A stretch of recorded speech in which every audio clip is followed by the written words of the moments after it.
Mesdames, Messieurs, bonsoir. J'ouvre le conseil municipal. Le conseil municipal du 3 octobre. Bonsoir tout le monde, ceux qui sont proches et lointains, au bout de la caméra et dans la salle. Merci d'être venus ce soir. Donc un conseil municipal ce soir, dont je vais vous donner les détails tout à l'heure, mais je vais d'abord faire l'appel, comme à chaque fois. Donc Pascal Paré est présent, Lucille Boischaud, Patrick Médig,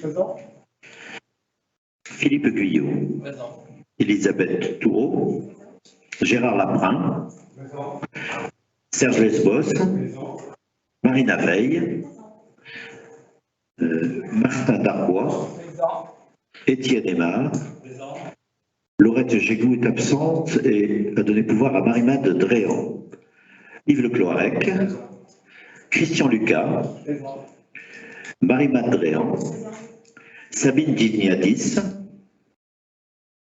absente, Fanny Levantec, Sandrine Cartron, Nathalie Deblon, Jean-Jacques Labatte, Véronique Le Corollaire, Catherine Chaise est absente et a donné pouvoir à Jean-Philippe Berriès.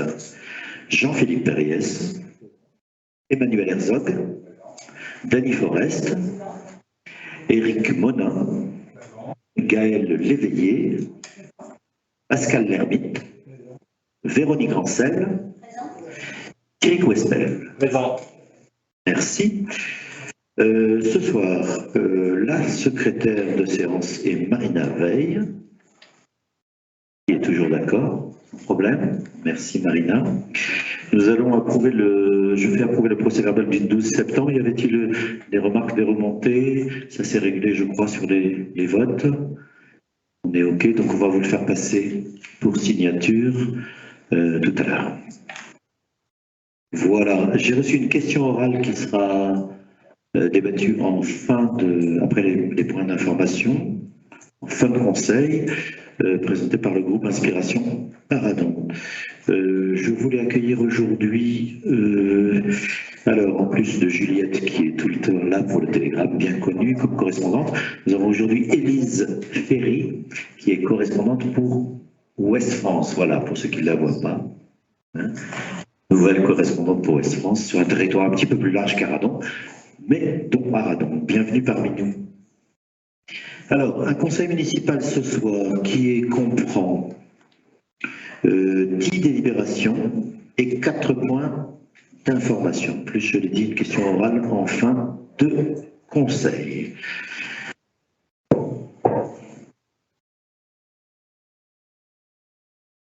Alors, première délibération numéro 78.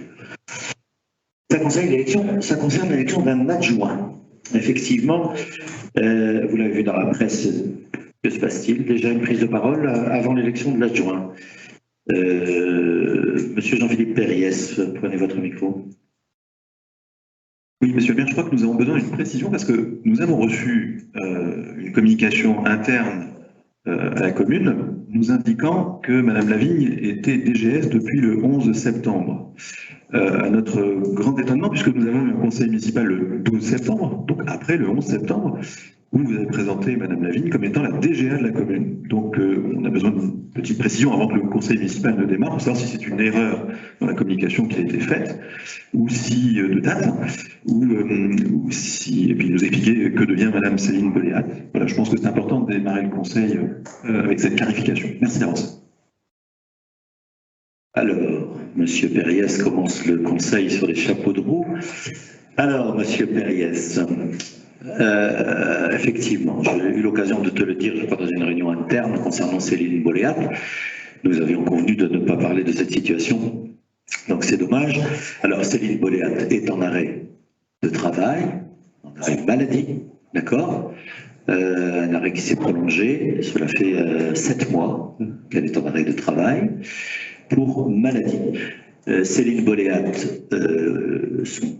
son arrêt se termine le 15 octobre prochain. C'est la seule date que je puisse vous donner jusqu'à présent.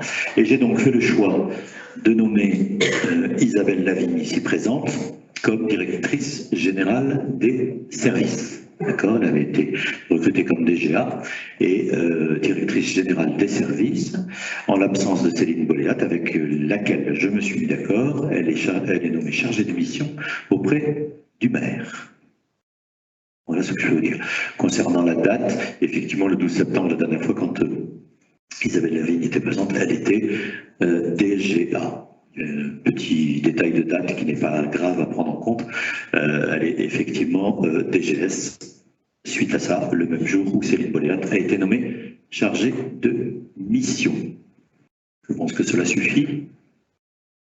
Merci. Nous allons continuer. Alors, on va passer à l'ordre du jour, comme je le disais. Et je reprends le fil de la délibération numéro 78, dans laquelle nous allons vous proposer l'élection d'un adjoint. Vous l'avez vu dans la presse, disais-je, Serge Lesbos, ici présent, a souhaité démissionner de sa fonction d'adjoint et rester conseiller municipal. Donc, avant de procéder au vote et de vous proposer un adjoint qui sera le 8e adjoint, en lieu et place de Serge Lesbos, je vais lui laisser la parole, de souhaiter vous expliquer et vous donner beaucoup de clarté sur sa démission. Serge. Fonctionne bien. Juste quelques mots pour dire que cette démission, quand j'avais rejoint l'équipe de Pascal Barret il y a 3 ans maintenant, nous étions convenus que je passerais la main en cours de mandat. Donc on y est en cours de mandat, on est à peu près à la moitié. Donc voilà la seule raison qui m'amène à démissionner. Je souhaitais quand même aussi mener 3 chantiers importants qui sont terminés pour certains et qui sont bien engagés pour un autre, le cimetière, l'aménagement du Moussoir et la rue Plessis-d'Arado. Alors, juste pour finir, je ne pars pas parce que je suis en désaccord avec la politique menée, donc ça c'est très clair. Et deuxièmement, je pars sans lassitude. Donc c'est vraiment de bonne humeur que je pars et je resterai donc adjoint. Je resterai donc conseiller. On a tellement l'habitude de dire ces choses-là, c'est vrai qu'en se présentant ce matin, j'hésitais aussi. Donc voilà, je resterai donc conseiller municipal.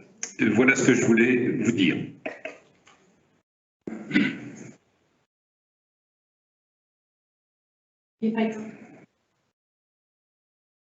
Merci. Merci Serge, c'est rapide. Donc en gros, tu restes avec nous. Ça nous fait plaisir. Alors, nous allons donc procéder au remplacement de ce 8e adjoint, en l'occurrence Serge Lesbos. Donc, sa fonction, il nous avait proposé sa démission par lettre, bien sûr, ça va être accepté par le préfet, puisque c'est dans la procédure, et donc nous avons besoin de nommer un 8e adjoint. Ce n'est pas une nomination, c'est bien une élection. Nous allons procéder à l'élection, sous ma présidence, bien sûr, au scrutin de liste à la majorité absolue, sans panachage ni vote préférentiel. Chaque conseiller municipal, donc à l'appel de son nom, remettra son bulletin de vote fermé, écrit sur papier blanc. Alors, nous avons 2 possibilités, papier blanc ou papier déjà complété. On a 2 bulletins de vote, Marilyn? Oui, c'est ça. Donc nous, moi le maire et chef de cette majorité, nous vous proposons en 8e adjoint Martin Darbois. Voilà, c'est la personne que nous proposons. J'ai besoin de 2 assesseurs. Donc on a dit, je crois qu'on vous l'a fait passer, les 2 assesseurs. Lucille et Dany, s'il vous plaît. Et Marina sera secrétaire, en plus d'être secrétaire de séance, elle est secrétaire pour le vote. Alors, les deux assesseurs, je vais vous laisser procéder. Il faudrait distribuer donc à chacun enveloppe et bulletin, s'il vous plaît.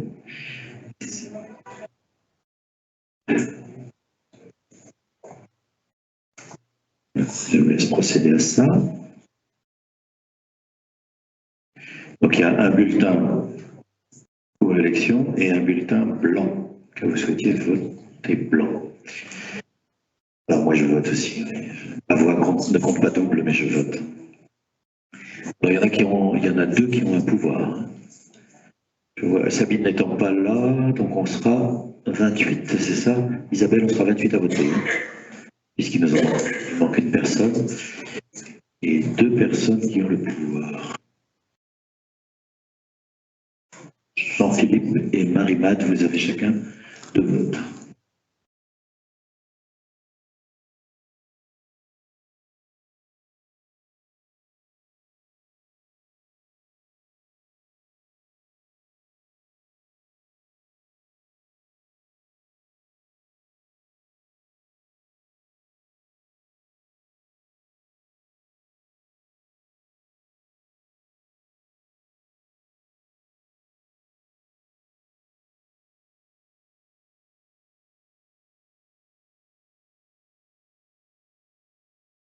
Je précise que Martin Darbois s'écrit Darbois comme le vin sans l'apostrophe. Il n'a pas de particule, Martin.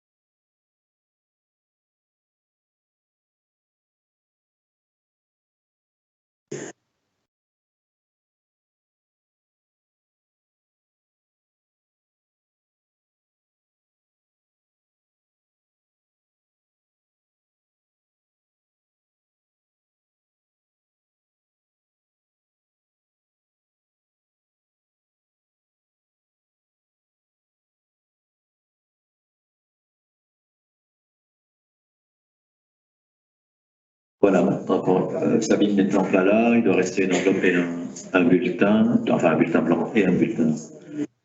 Mais donc nous aurons bien 28, on part sur un potentiel de 28 votes, 28 électeurs.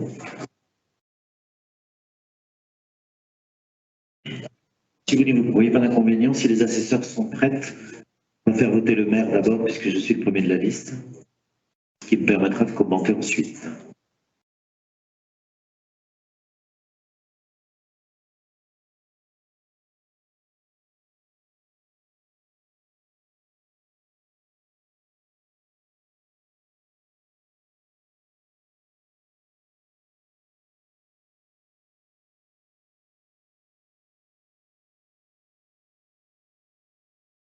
Chacun a mis son bulletin dans son... Alors, que se passe-t-il? Vous souhaitiez voter à l'isoloir?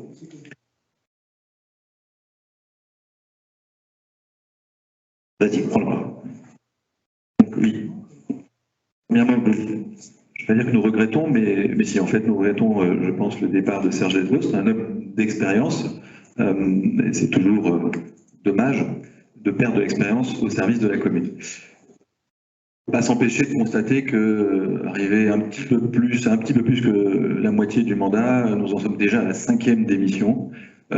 J'espère que ça ne traduit rien quant au fonctionnement de l'équipe, mais c'est quand même un petit peu interpellant. Je pense que nous ne sommes pas les seuls. Les Ardennais eux-mêmes doivent être interpellés par une telle situation. Je ferme cette parenthèse et je voulais juste vous expliquer que, tout comme au début du mandat, comme vous n'avez pas souhaité avoir une démarche d'ouverture dans le cadre de la gouvernance de cette commune et l'ouvrir aux minorités, dans le cadre de ce départ de Serge, parce qu'il y a aussi de l'expérience dans nos équipes, eh bien, nous ne participerons pas à ce vote qui, quelque part, ne nous concerne pas. Voilà, je termine ainsi. Bon vote. Alors, ce vote ne vous concerne pas, d'accord. C'est dommage parce que vous pouvez voter blanc aussi. Enfin, ce vote ne vous concerne pas alors qu'on est en conseil municipal et qu'on élit un adjoint. Et il me semble, pour me souvenir, que lorsque nous avons élu les adjoints, tout le monde avait voté, c'était exprimé en termes de vote. Il me semble, il faudrait revenir peut-être en arrière. Deuxième réflexion, avant de procéder au vote, concernant les démissions. Elles s'expliquent toutes de façon sereine. Nous les avons expliquées. Les gens qui étaient concernés par l'émission ont expliqué pourquoi ils sont partis. Raison professionnelle, raison familiale, installation dans une autre commune, et puis raison de santé, ça peut arriver. Hein, donc, sachant que la dernière en date, Serge Lesbos, n'est pas une démission, hein, il reste au conseil municipal, donc je te rassure, cet homme d'expérience va rester au conseil municipal d'Arradon et nous avons besoin de lui. Voilà, donc ne prenez pas ça mal. Alors, côté Arradonnais, si vous avez des choses à me dire, je le dis publiquement aux Arradonnais, écrivez-moi, venez me voir, vous avez le droit de me le dire et vous n'êtes pas obligé de passer par Jean-Philippe Périès si vous n'êtes pas content de cette émission. Nous allons passer au vote. Donc le maire est appelé, Pascal Barré, il va voter. Une deuxième prise de parole. Vous me direz quand vous voulez passer au vote, parce que c'est moi qui règle les débats de l'Assemblée. Mais vous me dites si vous voulez arrêter le conseil à chaque fois. À ce moment-là, demandez une suspension de séance, parce que Le conseil, il est marqué ici, après débat, le conseil municipal est invité à procéder à un scrutin secret. Donc, il y a un débat, c'est tout, c'est une question. Moi, je voulais juste une question, pas du tout politique, une question technique, parce que, comme l'a dit M. Périès, on a 5 démissions depuis le début en 3 ans. Moi, vous savez, je n'ai pas une expérience communale politique. Certains qui ont 2, 3 mandats. Et comment ça se passe? Donc, il vous reste 2 colistiers. Technique, hein, technique pour savoir si, dans les mois ou les années qui arrivent, il y a à nouveau 3 démissions avec uniquement 2 colistiers sur votre liste, on peut dire, du rabat. Ou 2 si on prend les suppléants, parce que si vous avez 5 démissions, il n'y a plus personne en queue de liste. Donc comment, je m'adresse peut-être à la personne du juridique, c'est pas du tout un piège parce que j'ai pas la réponse. C'est savoir pour ma gouverne et ma culture personnelle comment on fait dans ce cas-là. Alors, la chose là, c'est simple. Quand il y a des démissions, ça devient dangereux et il y a, je mets des guillemets bien sûr, et il y a une nouvelle élection quand il manque un tiers de la liste des 29. Donc pour faire simple chez nous, il faudrait qu'il y ait 9 personnes qui nous manquent dans la majorité, hein, puisque ce ne sont pas les membres qui restent sur de vos listes qui vont remonter. D'accord? Donc s'il y a un tiers, à ce moment-là, hein, c'est ce qui vient de se passer à Piriac-sur-Mer, hein, une commune bien connue, un tiers de la liste qui est manquante et plus de réserve derrière, hein, puisque nous, on est 22, on avait donc 7 personnes en réserve derrière. Hein, il faudrait que les 7 personnes soient complètement épuisées, entre guillemets, et qu'ensuite il en manque jusqu'à 30% de la liste. Voilà. Donc on a encore un peu de marge. Ça te va comme réponse? Ok. Vous passez au vote peut-être? Donc le maire va voter, messieurs, dames.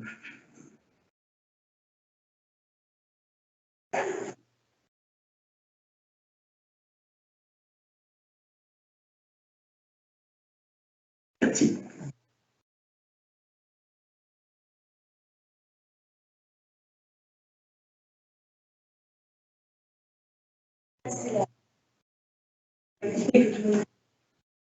Ah, c'est une bonne idée, oui, ça évitera des mouvements. Merci. Alors, Lucille Boichot.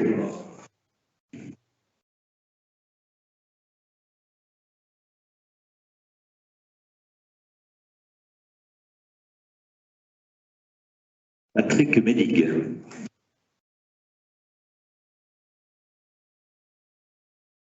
Philippe Guyot.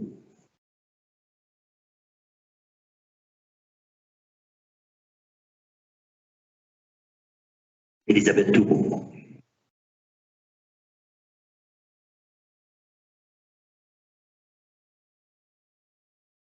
Gérard Laprin.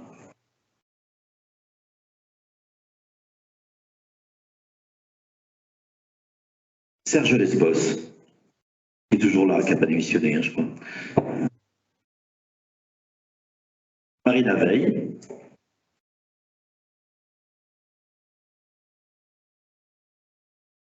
Martin Darbois.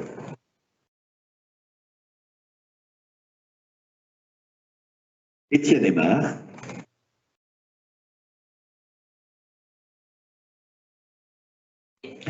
Laurette Gégou, donc Marie-Made Dréan, qui vote à sa place. Yves Le Cloarec.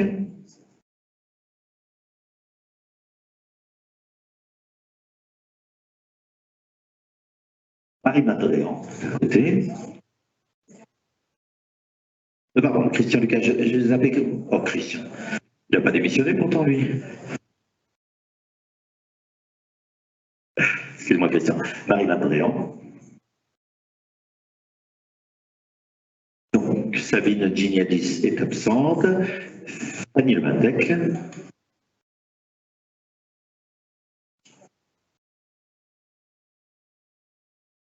Sandrine Cartron.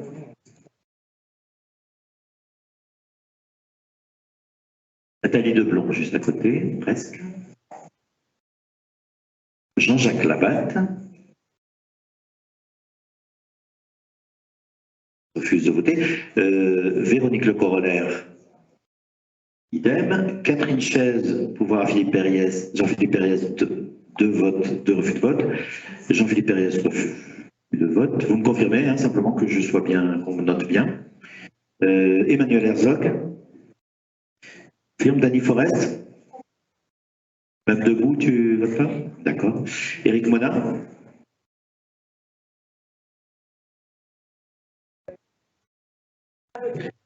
Gaël Léveillé.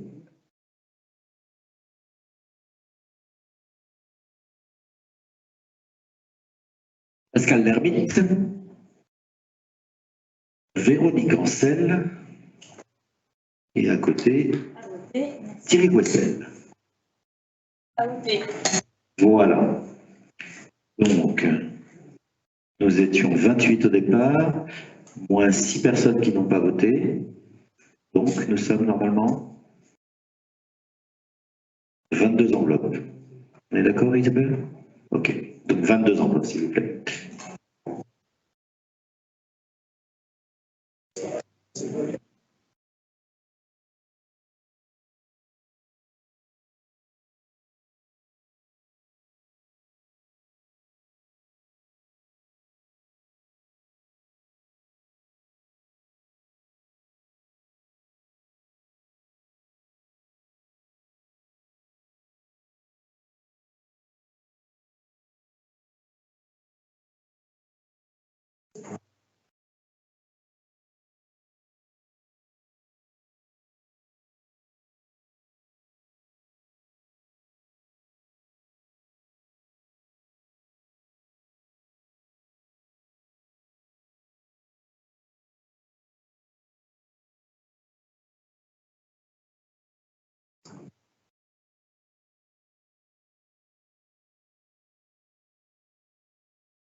Patrick Médic souhaite prendre la parole, oui. Vas-y.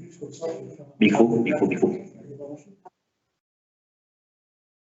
Juste pour patienter pendant les résultats. Dernièrement, on a voté pour les sénatoriales. J'ai bien compris, si on ne votait pas, on avait 100 € d'amende. Alors, est-ce que ça s'applique ici aussi au conseil municipal? Alors, le règlement, enfin, les lois et décrets ne le prévoient pas. Vous savez qu'en France, le seul vote obligatoire, ce sont les sénatoriales. Et je trouve ça très bien, ça devrait être partout. Et ce sont les seules élections qui sont punies d'une amende de 100 €, effectivement, si jamais on ne vote pas, quelle qu'en soit la raison. Mais bon, c'est pas nous qui faisons les règlements à ce niveau-là.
Un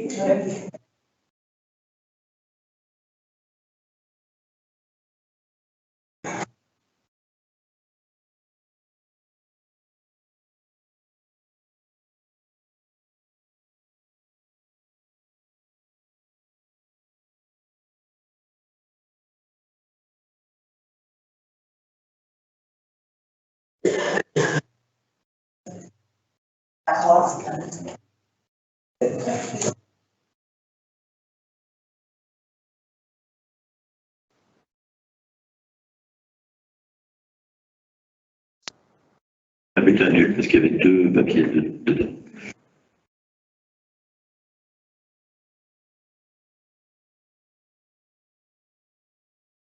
Très bien. C'est verbal est fait.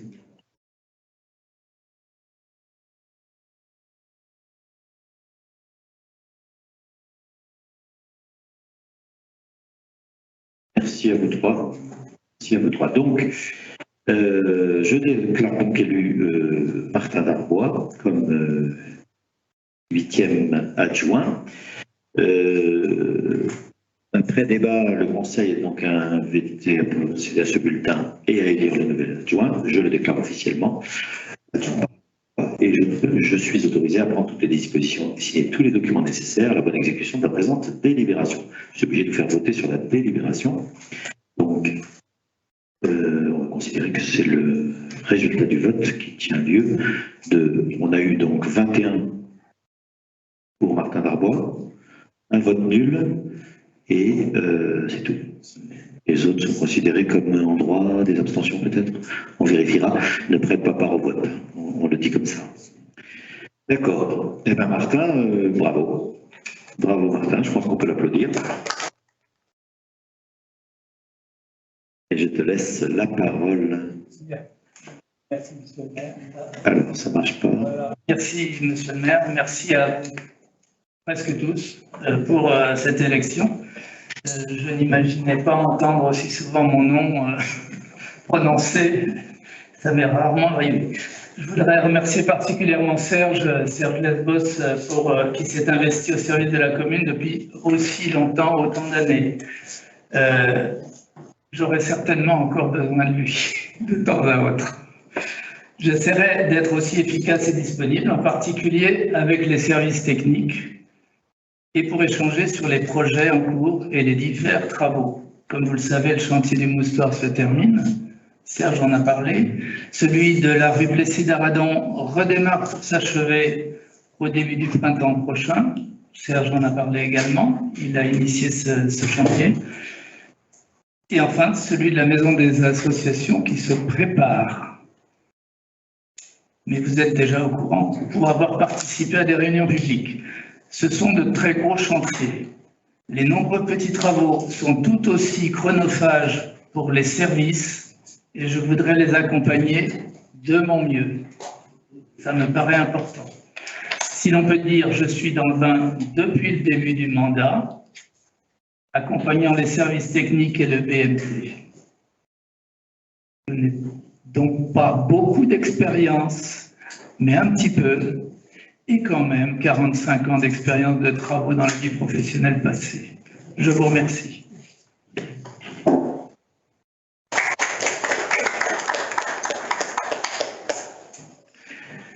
Merci Martin. Alors, on va continuer avec des bordereaux qui sont liés à ce changement. Les 3 suivants sont liés à ce changement. Alors, on va d'abord, délibération 79, modifier les commissions suite à la démission d'adjoint d'un élu. Vous avez sous les yeux le bordereau, donc le tableau des commissions est modifié comme suit. Je ne vous fais pas toute la lecture. Donc Martin est proposé pour représenter les commissions suivantes en lieu et place de Serge Lesbos qui reste membre de ces commissions. Commission travaux d'abord, et commission appel d'offres, jury de maîtrise d'œuvre et ouverture des plis pour les délégations de services publics. Y a-t-il des commentaires sur ce premier bordereau de changement? Non. Donc après débat, le Conseil est invité à délibérer pour approuver les modifications de la composition des commissions, donner pouvoir au maire pour prendre toutes les mesures nécessaires à la bonne exécution de la présente délibération. Des oppositions, des abstentions, bordereau adopté à l'unanimité. des présents et représentés. Délibération 80, qui concerne là la désignation des conseillers délégués. Alors, eu égard à la modification des commissions de la délib qu'on vient de passer, on a 3 niveaux de modification. On a la suppression de délégations, celle aux finances et au tourisme attribuée à Fanny, celle au mouillage attribuée à Martin et celle à la biodiversité attribuée à Étienne. On a la création de 2 délégations, une à l'aménagement et une à l'économie et au tourisme, qui est une petite modification d'intitulé. Pour ces délégations, je vais nommer par arrêté, ça ne se fait pas en délibération, les personnes suivantes. Donc pour l'aménagement, Étienne, économie et tourisme, Fanny, mouillage, Fanny aussi, Fanny Matec. Marie-Françoise, c'est Fanny. Voilà. Et pour la biodiversité, donc Thierry Questel. Le tableau des délégations se doit donc modifier comme il est sur vos documents. Donc je les cite, nous avons 9 délégations et 8 conseillers délégués, parce qu'il y a donc Fanny de Matec qui a 2 délégations. Comme précédemment, Martin, c'était le cas pour Martin. Donc, vie citoyenne, ça reste à Sabine. Culture et patrimoine, ça reste à Marina. Vie associative, ça reste à Christian. Biodiversité, ça passe à Thierry Quespel, de Étienne à Thierry. Économie et tourisme, avec modification d'intitulé, ça reste à Fanny. École, ça reste à Laurette. Aménagement, c'est une création, c'est Étienne. Dossier foncier, ça reste à Pascal Hermite. Et mouillage, ça passe de Martin à Fanny. Voilà la liste des différentes délégations. Est-ce qu'il y a des commentaires sur ce bordereau concernant les conseillers délégués? Véronique. Alors, suite à l'envoi de l'annexe 1, je me suis demandé pourquoi vous n'aviez pas profité pour passer Gaëtan Béni.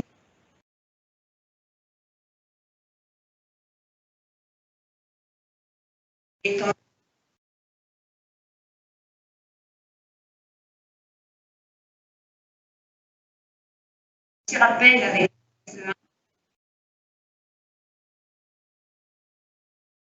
redis-moi à quel endroit, c'est une erreur, c'est un oubli. Hein. Accessibilité, la dernière. Effectivement. Effectivement, c'est un oubli. Tu as bien fait de le... Donc je vous propose de mettre la directrice des services techniques, sous réserve de son accord, bien entendu. Hein, vous en étiez d'accord, mais c'est bien vu, Véro. C'est un oubli de ma part.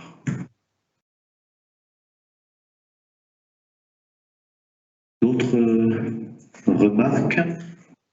Non. Alors, moi je voulais juste vous préciser, parce que des fois des questions qui sont posées sur les indemnités des élus. J'en profite là, puisque les conseillers délégués, les adjoints et le maire ont une indemnité. D'accord? Donc je rappelle, en arrondissant un petit peu, je rappelle que nous avons 8 conseillers délégués et 8 adjoints à la commune d'Arradon. Ça a été un choix de fonctionnement, hein, de façon à fonctionner en transversalité réelle. Donc les conseillers délégués ont une indemnité de 300 € brut. Les adjoints et adjointes ont une indemnité de 650 € brut. Et le maire a une indemnité de 1300 € brut, en réduction de quasiment la moitié de ce qui est autorisé. Voilà en précision. La somme globale est encadrée, bien entendu, par les textes aux alentours de 9 000 € brut par mois. Il existe un texte là-dessus qui nous oblige à encadrer, bien entendu, ces indemnités. Voilà, donc là, ce n'est pas une délibération, il faut donner acte au maire de sa communication sur la modification des désignations des délégations et la nomination des délégués qui seront nommés par arrêté, bien entendu, suite à l'issue du conseil municipal, en prenant en compte la remarque de Véronique. Merci. Nous continuons avec le conseil des mouillages, qui va faire l'objet d'une délib, lui, spécifique. Alors, comme vous voyez, délibération 81, le conseil des mouillages, donc, Dans son intitulé nouveau, vous est proposé en membre titulaire Véronique Ancel à la place de Gérard Laprin. Et pour les autres, donc Martin Darbois, Fanny Lemantec, Jean-Jacques Labatte, et en membre suppléant, Yves Le Cloarec, Sandrine Cartron, Nathalie Deblon et Éric Monin, sans changement. Voilà, ce sont des ajustements. Y a-t-il des remarques sur ce conseil des mouillages? Non. Alors, après débat, le Conseil est donc invité à délibérer pour modifier la liste des membres élus titulaires du Conseil des mouillages dans les conditions définies ci-dessus, autoriser le maire à prendre toute disposition utile et signer tout document nécessaire à la mise en œuvre de cette délibération. Les oppositions, abstention, adopté à l'unanimité des présents et représentés. Enfin, une dernière nomination, un changement concernant le conseil d'administration du collège Gilles Gainet. C'est la délibération 82. Vous l'avez aussi dans la liste de l'annexe 1.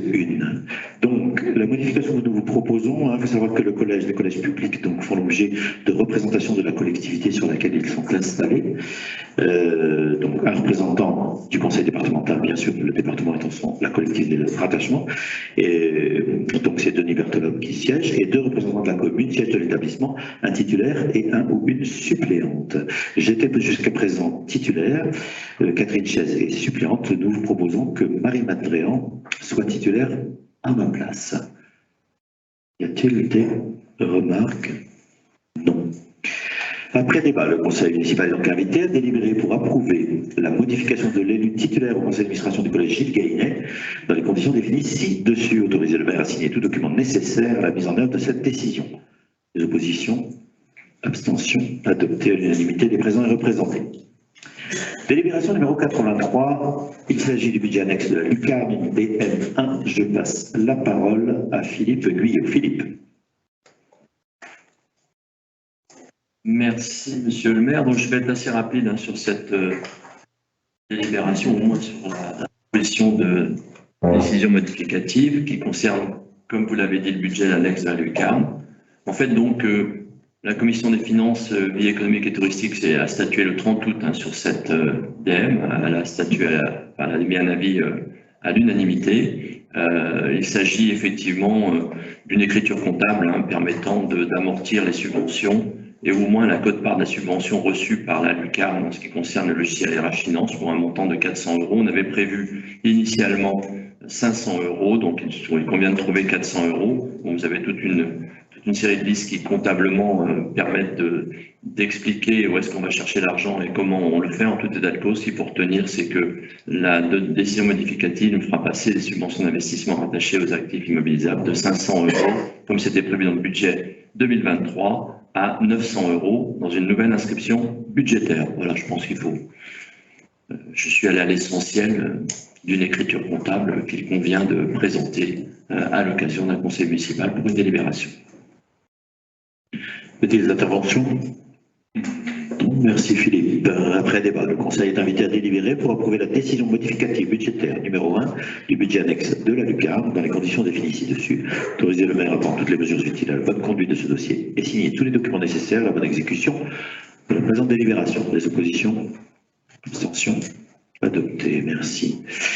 Délibération numéro 84, bordereau 7. Nous allons parler du contrat de mixité sociale pour la période 2023-2025. Vous avez 2 annexes, les annexes 2 et 3, qui ont été jointes, et je vais passer la parole à notre rapporteur Gérard Laprin. Gérard. Merci. Question du logement en général et du logement social en particulier fait ces dernières semaines les gros titres des journaux. Aujourd'hui particulièrement avec le congrès HLM qui se tient à Nantes les 3 et 4 octobre. Il y a actuellement 2 400 000 demandes de logements sociaux en attente. Édouard Philippe évoque le sujet en parlant de bombe sociale. Vous connaissez tous la situation de notre commune. Elle est en retard sur l'objectif de la loi SRU en matière de logements sociaux. On est à 9,6% au lieu de 20%. Ce qui est à l'ordre du jour ce soir est le résultat d'un travail commun entre les services de l'État, GMVA et la commune. La rédaction actuelle du contrat de mixité sociale a été validée à la fois par la préfecture et par GMVA. Ce travail tient compte des évolutions de l'habitat social lors des dernières années, mais a essentiellement pour but d'acter les efforts que fera notre commune dans les prochaines années en matière de logements sociaux. Il s'agit de notre engagement vis-à-vis de l'AGLO et de l'État pour la période 2023-2025. 12 autres communes SRU déficitaires ont engagé le même type de démarche sous l'égide de GMVA. GMVA a souhaité apporter son poids et ses compétences pour aider les communes dans ce travail délicat. Il s'agit en effet cette année de tenir compte des évolutions offertes par la loi 3DS qui vient apporter une certaine souplesse dans l'application de la loi SRU. On parle de taux de rattrapage abaissant. GMVA a négocié avec l'État la possibilité de faire un contrat de mixité sociale unique auquel seraient joints les contrats de mixité sociale des communes. Vous avez les deux documents en annexe, celui de l'AGLO et celui d'Aradon. Je vais vous lire le bordereau, mais je souhaite faire deux remarques préalables.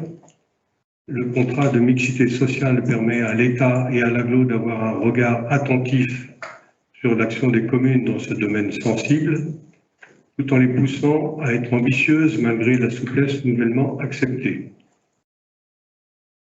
Les objectifs sont inscrits noir sur blanc dans les contrats et correspondent à ce qui devrait se passer raisonnablement sur notre territoire dans les prochaines années.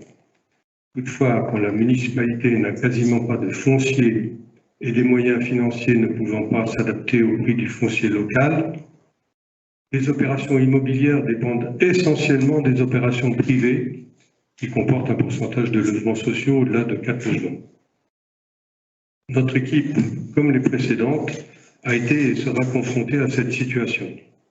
Les seuls leviers à disposition sont la vente de terrains encore disponibles, exemple les ex-terrains de tennis, et les modifications du PLU ouvrant des zones à l'urbanisme avec des règles permettant d'envisager une évolution significative de notre pourcentage de logements sociaux, comme les zones d'Enbian et du Grand Pré. Vous le savez, notre équipe a actionné ces leviers, mais le temps des réalisations sur ces dossiers complexes, dans un contexte économique délicat, est vraiment long. Ces remarques faites, je passe à la lecture du bordereau. On va trouver plusieurs éléments. La commune d'Aradon est soumise aux dispositions de l'article 55 de la loi relative à la solidarité et au renouvellement urbain, dite loi SRU, avec 9,6% de logements sociaux au sein de ses résidences principales. Pour un objectif de 20%, la dynamique de rattrapage sur la commune est en marche et doit se poursuivre. La loi du 21 février 2022 relative à la différenciation, la décentralisation, la déconcentration et portant diverses mesures de simplification de l'action publique, dite 3DS, beaucoup plus court comme ça, est venue adapter le dispositif de l'article 55 de la loi SRU en pérennisant un mécanisme de rattrapage soutenable pour les communes encore déficitaires en logements sociaux, tout en favorisant une adaptabilité au territoire. C'est dans ce cadre et compte tenu des difficultés qu'elle rencontre pour réaliser du logement social que la commune d'Aradon souhaite conclure un contrat de mixité sociale pour la période 2023-2025. Instrument privilégié de dialogue entre les acteurs locaux pour optimiser les outils mobilisables pour la production de logements sociaux. Conformément à l'article 302.8.1 du Code de la construction et de l'habitat, le contrat de mixité sociale constitue un cadre d'engagement de moyens devant permettre à la commune d'Aradon d'atteindre ses objectifs de rattrapage pour la période triennale suivante. Il détermine pour chacune des périodes triennales qu'il couvre les objectifs de réalisation de logements sociaux à atteindre. Et enfin, permet d'adapter le rythme de rattrapage en abaissant l'objectif triennal. En dehors d'un contrat de mixité sociale, le taux de rattrapage légal de la commune correspond à 33% du nombre de logements sociaux manquants. Le total, c'est 295 logements sociaux manquants au 1er janvier 2022. Donc les 33% donnaient 97 logements sociaux à réaliser sur la période triennale 2023-2025.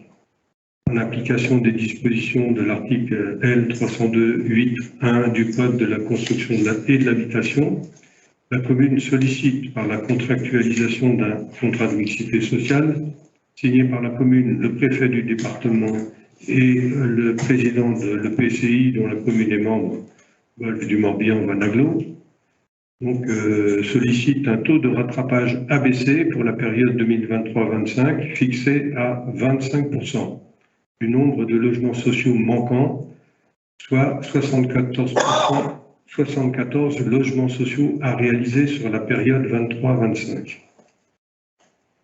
Depuis que la commune est carencée le 21 décembre 2020, au titre de la loi SRU, les objectifs de rattrapage de logements sociaux fixés dans les contrats triennaux ont été atteints. On constate notamment une nette augmentation pour les années 2021 et 2022. Avant cela, la période 2014-2016 était proche de l'objectif, seulement 7 logements manquants, alors que la période 2017-2019 était faible. Pour autant, malgré les efforts faits depuis la carence, il est extrêmement difficile de combler le retard.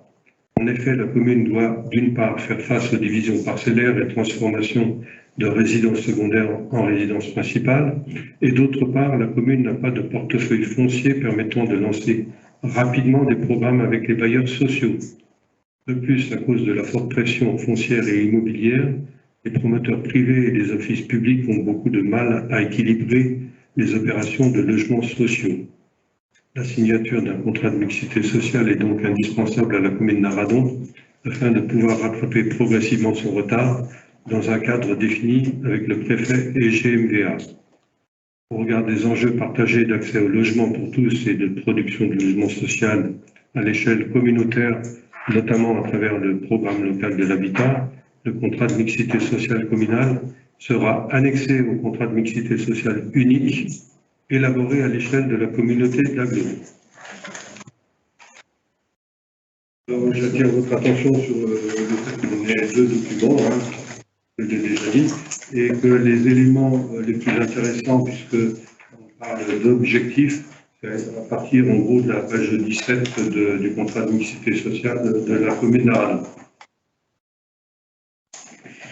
Merci Gérard. Alors, j'ouvre le débat. Y-a-t-il des gens qui souhaitent prendre la parole? Jean-Philippe. Ça va mieux? Jean-Philippe, vas-y. Que ce n'est pas l'annonce du débat qui crée un tel éternuement. Écoutez, on ne peut que se féliciter du renouvellement, enfin de la reconduction du contrat de mixité sociale, car il s'agit bien de cela. À notre grand étonnement, d'ailleurs, ça n'est pas mentionné dans le préambule, et ça pourrait laisser à penser que on se lance pour la première fois, que la commune se lance pour la première fois dans un contrat de mixité sociale. Alors, je rappellerai que la commune d'Arradon a été la première commune en Morbihan à signer un contrat de mixité sociale sur la période 2018-2022, et qu'il s'agit là, en fait, de le renouveler sur la période 2023-2025. Je pense que ce serait à la fois honnête et important de le rappeler dans ce préambule. Donc on ne peut que s'en féliciter parce que ça nous donne les moyens, effectivement, de pouvoir favoriser la construction de logements sociaux et de pouvoir le faire avec l'aide à la fois de l'agglomération et des services de l'État. Avant peut-être qu'on aille un petit peu plus loin, nous avons formulé une demande de précision sur les chiffres qui sont mentionnés, et Dieu sait s'il y en a, et sur lesquels certains nous ont un petit peu interpellés. Nous n'avons pas obtenu de réponse. Peut-être était-ce lié à un manque de temps ou une volonté, je ne sais pas. Mais il est clair que c'est dommage d'aborder ce sujet ce soir avec tous ces chiffres en ayant un doute sur certains, et notamment sur l'un des principaux qui se situe à la page, autant que je me rappelle, et voilà, on va faire défaut, donc je crois que c'est la page 11, et qui nous annonce que sur la période 2020-2022, nous aurions réalisé 95 logements sociaux. Alors nous n'ignorons pas que, évidemment, quand on parle de réalisation, il ne s'agit pas des logements sociaux qui sortent de terre, c'est pas comme ça que c'est calculé par la préfecture, ce sont les logements agréés et financés, mais néanmoins, et nous faisons partie de la commission urbanisme, donc on est un petit peu au courant quand même, on a beau faire l'addition de tout ce que nous avons en mémoire, en tous les cas, on est assez loin de ces 95, donc je pense qu'il est important que le conseil municipal puisse être éclairé sur le niveau qui est présenté dans ce contrat. Donc peut-être qu'avant que j'aille plus loin, peut-être souhaitez-vous répondre à notre demande, monsieur le maire? Alors, monsieur le maire va répondre pour partie à ta demande. Pour que les gens soient bien conscients, puisqu'ils ne le savent pas forcément, donc Jean-Philippe Berriès nous a envoyé hier soir un courriel à 21h33 pour nous poser une dizaine de questions sur un certain nombre de chiffres présents dans ces documents. On va répondre, Gérard pourra répondre sur 2-3 choses. Simplement, bon, je te rappelle que les questions de précision, et tu l'as fait sur d'autres sujets, c'est mieux de les envoyer 48 heures avant, c'est mieux pour travailler, qu'entre 21h33 et aujourd'hui, je te signale que les services ne travaillent pas et que les élus essayent de dormir de temps en temps. Donc, juste une règle à respecter. En matière de demande, on est capable de répondre à énormément de choses. Simplement, je pense qu'il faut respecter les rythmes des gens. Ce serait bien. À part ça, donc, on a un certain nombre d'éléments. Simplement, c'est que dans l'ensemble des 10 questions et remarques que tu as formulées, tu laisses supposer qu'on aurait des chiffres faux, voire tronqués, alors que tous ces chiffres, c'est à la fois la commune, la DDTM préfecture, et GMVA. Donc on va te répondre sur 2-3 trucs, hein, et on pourra te fournir évidemment les documents que tu réclames, bien entendu, puisque nous les avons. Donc il n'y a pas de complot sur ce sujet, je pense qu'il faut prendre les choses à un peu plus haut niveau, s'il te plaît.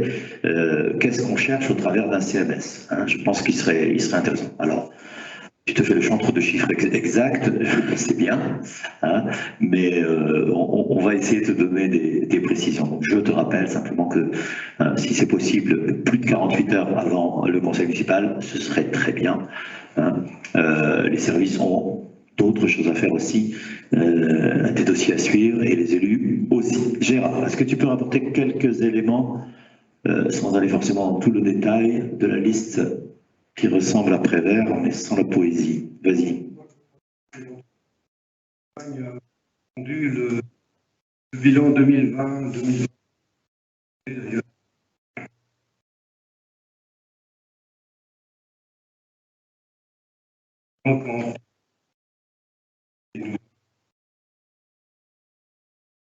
Dans le développement du logement social. Il rappelle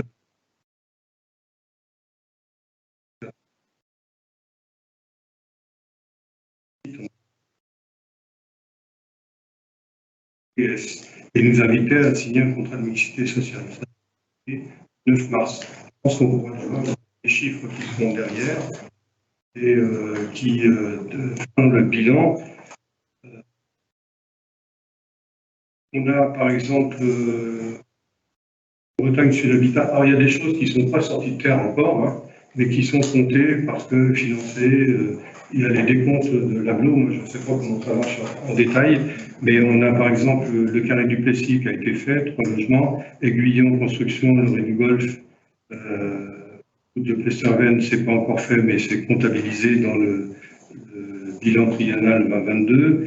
Le Racker, même chose, ils sont faits ceux-là. Le GIP, les 26 logements, les travaux démarrent, ils sont comptés dedans également.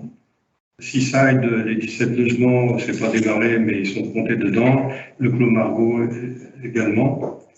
Et voilà, bon, il y a le pourcentage, le taux de réalisation, c'est 119%. Je note que si on n'avait pas lancé l'opération du GIP purement sociale, avec 26 logements, on n'aurait pas atteint notre objectif quantitatif qui était de 80. C'est en dessous, et donc encore sans rattrapage. Voilà. Merci. Je vais juste préciser, Jean-Philippe, à propos du contrat de mixité sociale qui avait été signé par la précédente mandature, effectivement c'était un contrat de mixité 18-19-20 de mémoire qui a été, lui, prolongé Et nous avons passé un nouveau contrat de mixité sociale qui n'était pas une prorogation de l'ancien, parce qu'entre les deux, et Gérard l'a bien dit, la loi a changé, la loi 3DS est arrivée. Donc c'est juste une précision purement technique pour expliquer que c'est le même esprit, sauf que les modes de calcul ne sont plus tout à fait les mêmes. Et d'ailleurs, les contrats de mixité sociaux des années 16, 15, 16, 17 avaient aussi un mode de calcul différent de celui que vous avez vécu. Voilà, donc ça se prolonge effectivement, mais on n'est pas dans des mêmes contextes et les mêmes règles de calcul, je voulais préciser. Vas-y. Tout à fait, mais en l'occurrence, même s'il ne s'agit pas d'une prorogation, c'est une poursuite d'un travail qui a été initié par la commune et sur lequel elle a été pilote. Je pense que le rappeler dans le préambule aurait été tout à fait honnête. Peut-être que vous accepterez cette modification pour que ce soit mentionné. Monsieur le maire, sur un sujet aussi complexe que le contrat de mixité sociale, qui comporte, je le dis pour ceux qui n'ont pas eu la chance de le lire, plusieurs centaines de chiffres, il faut un petit peu de temps pour l'étudier, et justement pour être, non pas dans ce que vous me proposez là, dans un match d'impro, mais plutôt dans une discussion circonstanciée, basée sur une véritable analyse, ce qui prend un peu de temps. Je note que donc vous avez depuis le mois de mars le courrier du préfet. Manifestement, vu la teneur du contrat de mixité sociale qui ne fait pas référence à des choses qui ont déjà été votées dans les semaines et les mois précédents, c'est bien de longue date que ce courrier a été écrit. Mais écoutez, il ne tenait qu'à vous de le proposer en lecture dans les différentes commissions que nous venons de rappeler tout à l'heure. Vous y serez, mais nous aurions été ravis de pouvoir y travailler. Donc, on a fait ça effectivement en y travaillant assidûment pendant plusieurs heures et tardivement. Et il n'en ressort pas moins que, merci pour ces précisions, cher Gérard. Pas de fait, Gérard. Donc merci pour ces précisions, mais c'est exactement les chiffres que nous avons sous les yeux, ceux que nous avions extrapolés. Et avec ça, on arrive à 66 logements, avec tout ce que tu nous as cité, nous sommes en phase, pas 95. Bon, j'ai compris qu'on aura plus tard l'information, mais j'attire votre attention sur le fait que ça me paraît... ça nous paraît étonnant qu'on puisse arriver à un tel chiffre avec les opérations, encore une fois, agréées et financées à l'instant présent. Moi, je le dis parce que ce serait dommage que le conseil municipal valide un courrier, une convention avec la préfecture, avec GMEA, et qu'on s'aperçoive à posteriori qu'on s'est peut-être trompé. Peut-être. Voilà. Gérard, micro. Et les chiffres sont fournis par la préfecture, mais là, je ne saurais pas expliquer. J'ai effectivement... il y a une ligne qui dit « Variation du nombre de logements locatifs sociaux décomptés aux inventaires des 1er janvier 2019 et 2022 ». Il y a 47. Et il y a les logements dont j'ai parlé tout à l'heure. Et il y a moins 15 en bas qui sont des logements, retrait des logements financés et comptabilisés sur la période 2017-2019 et décomptés à l'inventaire 2022. Donc ils font des savants calculs que je ne saurais pas expliquer ce soir en détail. Voilà, ce sont des chiffres envoyés par la préfecture, d'après les éléments fournis par la commune, certainement, mais tous les décomptes avec les bailleurs sociaux. Là, je ne saurais pas vous expliquer, mais on arrive à 95, effectivement, au lieu des 80 logements. C'était l'objectif. Alors, juste, je rajoute, pour parler des différents plans triennaux, il faut quand même se rappeler que le plan triennal, je l'ai dit tout à l'heure, 2014-2016, n'atteignait pas son objectif avec des règles de l'époque. Il était quand même à 82% de l'objectif qui lui avait été fixé. Le plan triennal qui a suivi, qui correspond à celui que vous avez signé, Jean-Philippe, avec ton équipe, donc c'est le plan 17-19, il était à 44% de l'objectif qui a été fixé, avec des règles qui avaient évolué, on est d'accord. C'est pour ça que la carence a été déclarée à ce moment-là.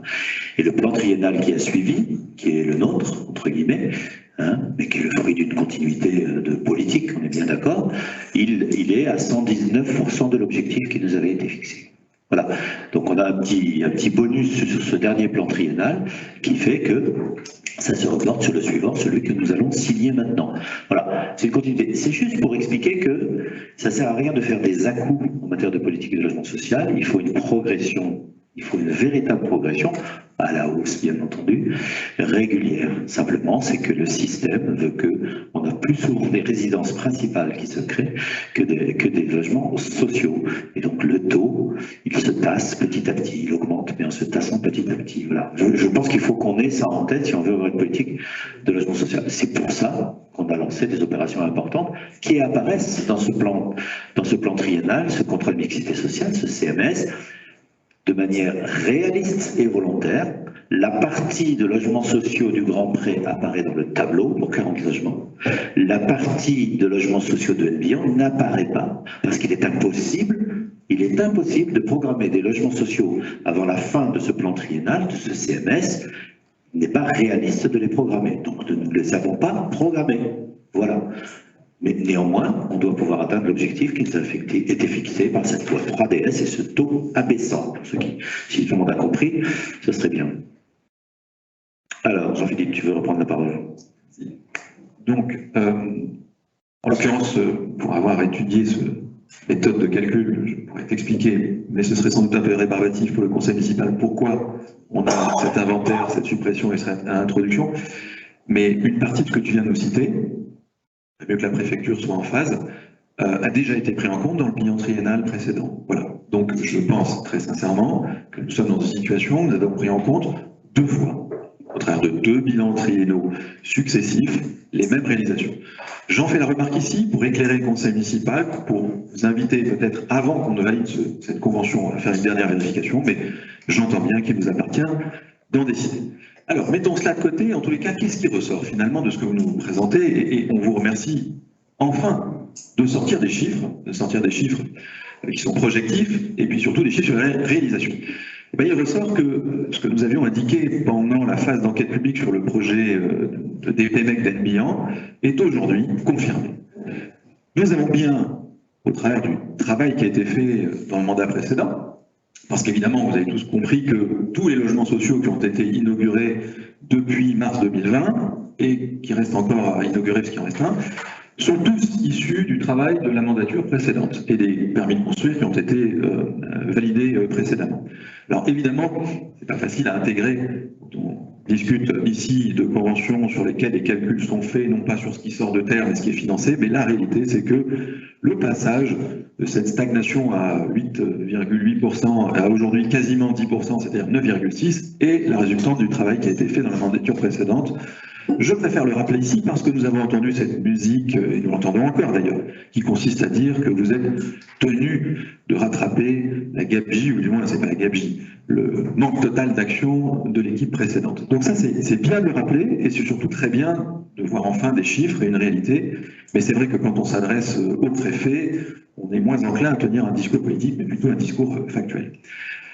Ça, c'est le premier point. Le deuxième, bien qu'encore une fois, nous soyons dubitatifs sur ce pourcentage, je vais nous annoncer que nous avons dépassé le pourcentage qui nous était, dépassé le nombre de logements qui nous étaient demandés pour ce bilan triennal 2020-2022, notamment par des opérations, effectivement, que nous avons validées ensemble depuis le début de ce mandat, en atteignant 112%. Et puis on regarde ce que vous prévoyez pour le bilan triennal suivant. Et effectivement, au passage, nous apprenons, pas ce soir, mais au travers de ce que vous nous dites là, mais les Aradonnais et ceux qui sont présents dans la salle l'apprennent, le Grand Pré, ça n'est plus finalement 70 logements à l'hectare. C'est vrai que c'était marqué minimum 70 logements sur un hectare, c'est-à-dire 70. Il n'empêche, dans le discours qui a été tenu et réaffirmé à plusieurs reprises, on était toujours sur 70. Eh bien, donc ce sera finalement 104 logements. Bon, c'est quand même le cœur de bourg. On va dire qu'il y a de quoi être choqué, mais c'est dommage de ne pas avoir tenu ce langage de vérité depuis le démarrage. Mais ceci corrobore ce que nous avons indiqué à plusieurs reprises, c'est que le prochain bilan triennal sera lui-même, si ce n'est à plus de 100%, il sera à 87%. Ce qui veut dire que très concrètement, et c'est ce que nous avons expliqué à de nombreuses reprises et indiqué pendant l'enquête publique, nous sortirons de la carence bien avant d'avoir posé la première pierre ou le premier parpaing sur NBIAN. Je veux dire ici ce soir que nous nous félicitons de la dynamique, enfin des résultats de cette dynamique que nous avons initiée dans le mandat précédent et que vous avez poursuivi et que nous amplifions au travers de ce que nous travaillons ensemble en commission urbanisme, de ce que nous avons voté ensemble depuis le début de ce mandat. Donc il y a une vraie accélération et elle est extrêmement encourageante pour le futur, mais elle nous révèle, enfin pas elle nous révèle, elle nous confirme au travers du travail que vous avez fait et de ce contrat de mixité sociale qu'il n'est nul besoin de partir sur une densification aussi importante que vous l'avez prévu sur Nbian et avec un taux de logement social aussi élevé que vous l'avez prévu. Merci pour cette démonstration, merci pour le travail que nous avons effectué ensemble et je pense très clairement que nous avons là la base d'une réflexion que j'espère nous mènerons dans la révision du PLU. Vous nous avez annoncé très prochaine, enfin, pas 2023, ça on l'a compris, mais peut-être 24, je l'espère, pour revenir sur quelque chose qui nous permette de continuer cette dynamique de rattrapage des logements sociaux sans pour autant basculer dans quelque chose qui dévoirait ce qu'est Aradon. Je veux aussi dire ici, puisque, encore une fois, les chiffres qui sont présentés ici ne font que corroborer les projections que nous avions faites et proposées pendant l'enquête publique, ce que vous avez refusé de faire, c'est que je peux vous annoncer qu'en 2027 ou 2028, on sera à peu près à 13% de logements sociaux. Donc, cette dynamique, qui est un changement radical par rapport au passé, elle est installée et elle suffira très clairement à nous sortir de la situation dans laquelle nous sommes. Voilà, merci. Gérard, tu voulais apporter quelques précisions sur les chiffres justement de ce bilan triennal? Je voulais simplement dire que j'entends les choses, mais le bon résultat, il est surtout lié aux 26 logements sociaux que nous avons lancés en vendant les terrains de tennis. Si on n'avait pas fait cette opération volontaire et volontariste, l'objectif n'aurait pas été atteint. Toi, tu dis le pourcentage est bon parce que les opérations sont lancées. D'abord, tu dis notre travail commun. C'est quoi notre travail commun? C'est les promoteurs immobiliers qui font le travail et qui construisent des bâtiments et il y a un pourcentage de logements sociaux. Et les promoteurs immobiliers, c'est pas nous qui les déclenchons. Ils ont des terrains, ils achètent des terrains, ils coupent des parcelles, ils achètent un pavillon, ils démolissent, etc. C'est pas un travail de la municipalité, c'est les promoteurs qui font le boulot. Et derrière, il y a des logements sociaux parce qu'il y a des règles qui sont un pourcentage qui est imposé, mais ça n'a rien à voir avec la politique municipale. Même si nous, on souhaite des logements sociaux, on l'a fait en faisant, je l'ai dit dans mon introduction, en vendant les terrains, en faisant les opérations juridiques qui permettaient d'ouvrir des terrains à la construction, ce que vous n'avez pas fait vous, ni l'équipe d'avant. Il y a des terrains de ZAU, c'est notre équipe qui avons lancé ça, et c'est ça qui va nous permettre de rattraper le pourcentage et de l'augmenter. Parce que si vous attendez seulement après les opérations immobilières des promoteurs particulier, on aura juste un petit pourcentage de 25 ou de 30% et on aura vraiment du mal à rattraper le pourcentage dans la mesure où il y a beaucoup de divisions de parcelles, des constructions individuelles qui existent et qui augmentent le numérateur et à chaque fois on court derrière ces constructions et le pourcentage diminue si on ne fait rien en face. Voilà. Tu veux reprendre la parole, Jean-Philippe? Je souhaiterais. Vas-y. Heureusement que la commune est en grande partie responsable de cette croissance de logements sociaux, sinon il faut fermer la commission urbanisme et puis ne plus déclencher de bonification de plus. Bien sûr que c'est le travail que les élus font au sein de ce conseil municipal et des commissions urbanisme, à côté et avec les promoteurs immobiliers qui font que des logements sociaux sortent de terre. C'est d'ailleurs un peu contradictoire parce que tu dis une chose et son contraire en même temps. Bien sûr que nous avons besoin de promoteurs immobiliers et bien sûr que nous avons besoin de créer des règles et de les faire appliquer. Donc ces pourcentages qui aujourd'hui à 9,6% sont le résultat du travail de la mandature précédente et qui monteront jusqu'à 12,8% dans des projections que nous faisons et que vous ne souhaitez pas vous livrer, sont le résultat du travail qui aura été fait pendant cette mandature. Donc fort heureusement, nous sommes collectivement actifs pour cette augmentation. Je dis juste que comme elle va être et qu'elle est déjà couronnée de succès, il n'est nul besoin aujourd'hui d'agiter ce chiffon rouge d'une densification à outrance d'une zone particulière sur Aradon pour que nous sortions, parce que nous sommes déjà sur la très bonne voie, de la situation de carence dans laquelle nous sommes. Voilà, je cherche à partager un travail commun plutôt qu'à dénigrer ce qui a pu se faire par le passé ou ce qui pourrait se faire aujourd'hui. Voilà, c'est aussi simple que ça. Éric, la parole est à Éric, s'il te plaît.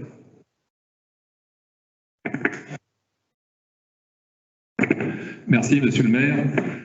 Donc, monsieur le maire, mesdames, messieurs les adjoints, conseillers municipaux, chers collègues, depuis l'ouverture du débat, il y a, je ne sais pas, 15-20 minutes, on entend une bataille de chiffres.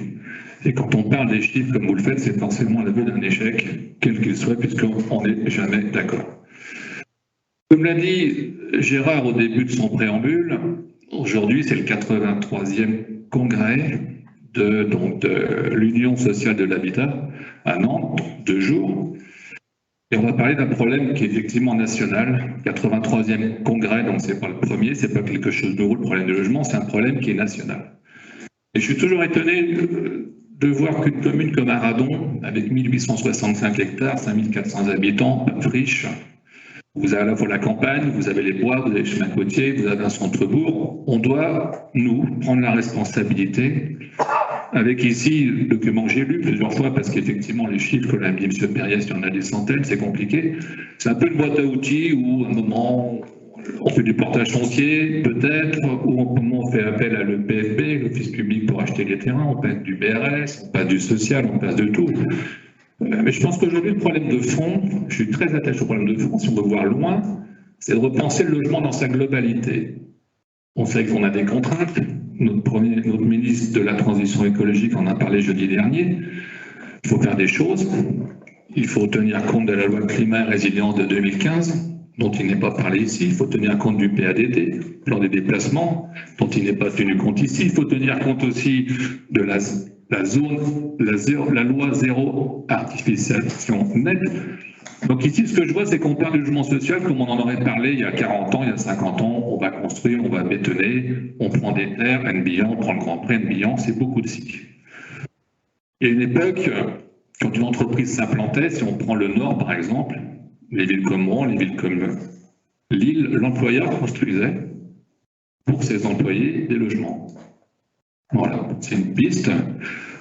Michelin, ici, qui n'est pas très loin à Vannes, a construit pour ses employés des maisons, des logements, où il logeait les habitants, ce qui leur permettrait d'avoir un logement et aussi de les fidéliser par rapport à un emploi.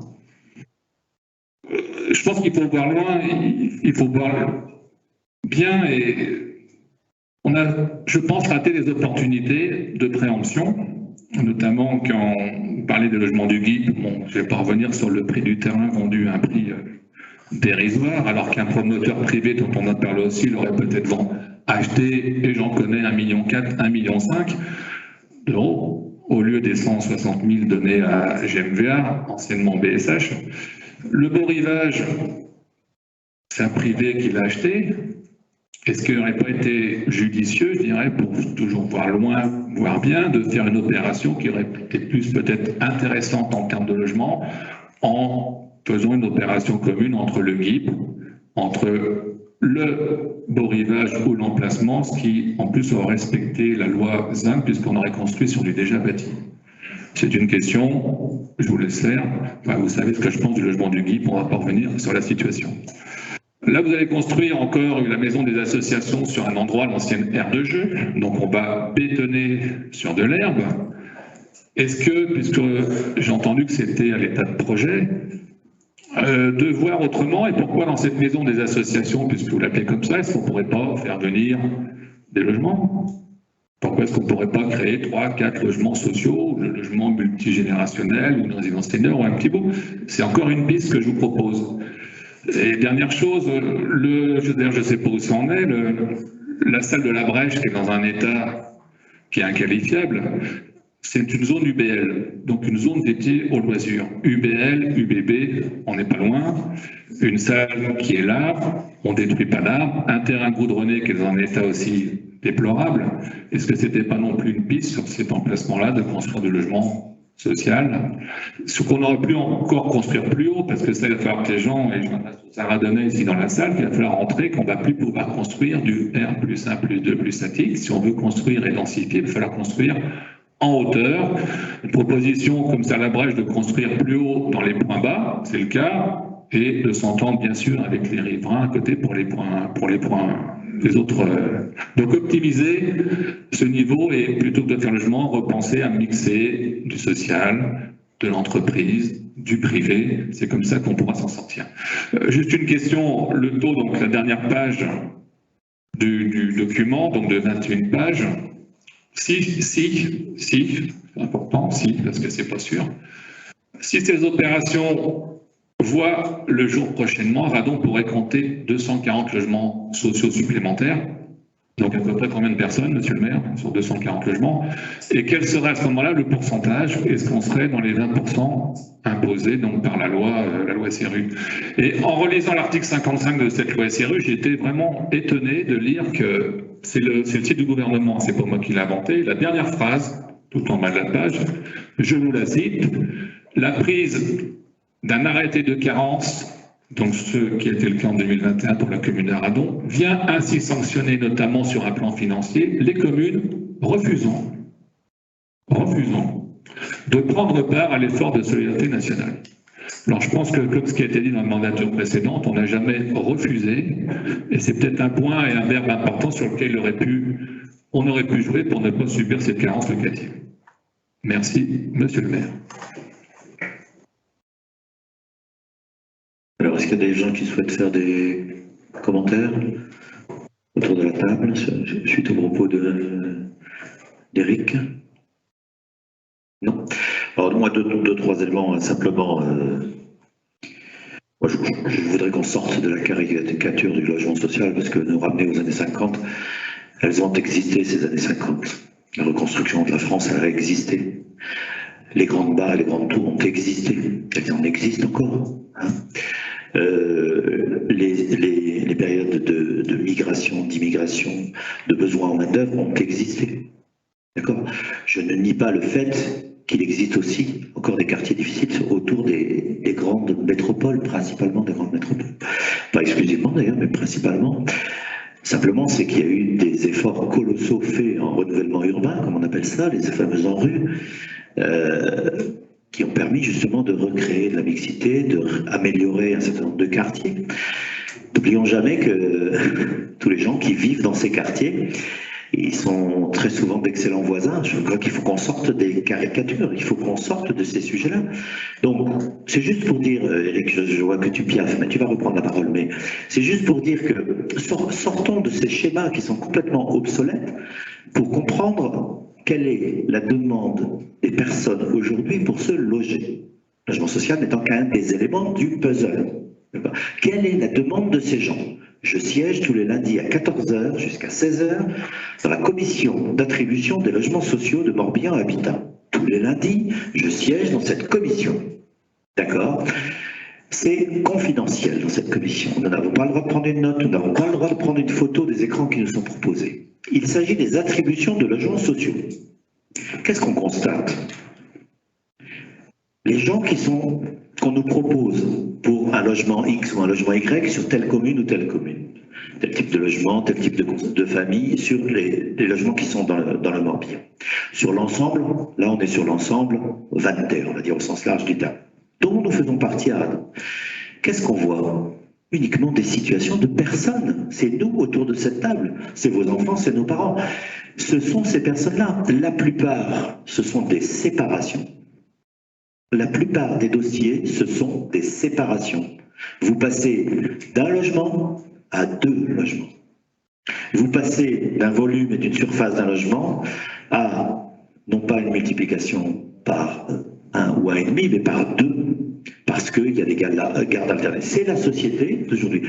On peut le regretter, c'est une réalité. Et tous ces gens, que font-ils? Ben, ils bossent. Ils bossent, ils bossent, ils bossent. Ils ont tous du boulot. Ils ont des enfants. Ils ont juste leur vie à organiser. Et ils ont besoin de logement. Ils accèdent au logement social. Quand ils étaient ensemble, le calcul faisait que peut-être ils n'étaient pas au plafond de logements sociaux. On vous l'a dit moult fois, 70% des Bretons peuvent accéder au logement social en fonction des 3 niveaux de revenus. Il y a 3 niveaux en fonction du financement des logements sociaux.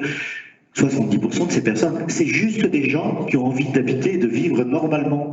Je crois qu'il faut qu'on sorte ça de notre tête en se disant logements sociaux, ayons peur des logements sociaux. Il faut arrêter ça. La mixité des gens, c'est le voisinage, c'est le plaisir d'être ensemble, c'est quand Monsieur X ou Madame Y a un œil sur la maison de Madame Z. C'est juste ça. Et nous avons, nous, collectivités, avec l'organisme Orbia Habitat, grâce à des financements publics, le levier du logement social. Comme le disait Gérard tout à l'heure, nous ne pouvons pas obliger les promoteurs privés qui sont dans un cadre d'offre et de demande, que nous ne contestons pas, ne pouvons pas leur reprocher de faire de l'habitat, de faire du logement. Simplement, c'est que le levier pour amener des gens qui sont des actifs, qui ont une vie sociale, vous ne les repérez pas dans la rue, par définition, le seul levier qu'on ait, c'est le logement social. Et qui plus est, nous sommes en retard par rapport à ce que la loi nous impose.